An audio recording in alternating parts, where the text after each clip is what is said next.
Kigali 25 hatangiwe cyangwa se hatahiwe abangavu n'abagore bakuru.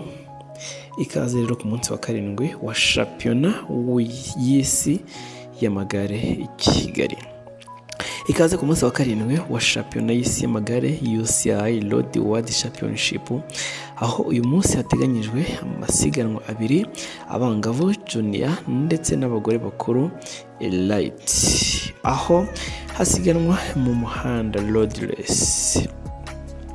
Abasiganwa bose women junior bamaze guhaguruka, aho bahagurukiye kuri KCC bakanyura Gishushu, Nyarutarama, MTN Nyarutarama, Kabuga Golf, SOS Minagri, KBC, Mid Hill, ku Muvunyi, bakagaruka kuri Kigali Convention Center maze bakazenguruka inshuro 5 bakaza gusoreza kuri KCC.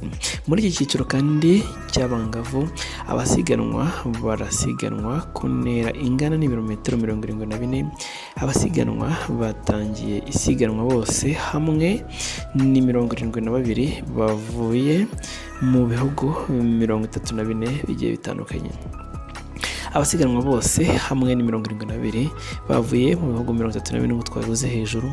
Muri iki cyiciro kandi u Rwanda ruhagarariwe n'abakinnyi babiri ari bo Liliane Uwiringiyimana ndetse na Yvonne Masengesho.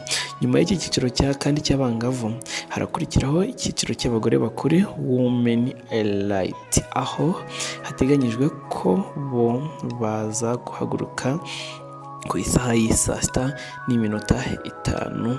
Mu cyiciro cy'abagore bakuru, abasiganwa baraza gusiganwa ku ntera ingana n'ibirometero 134 na metero 600. Abasiganwa bose bamwe ni 106. Muri iki cyiciro kandi cy'abangavu, abasiganwa barasiganwa ku ntera y'ibirometero 44.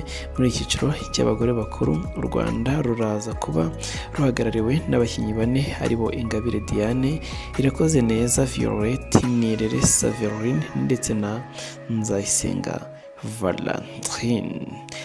Turabashimiye mukomeza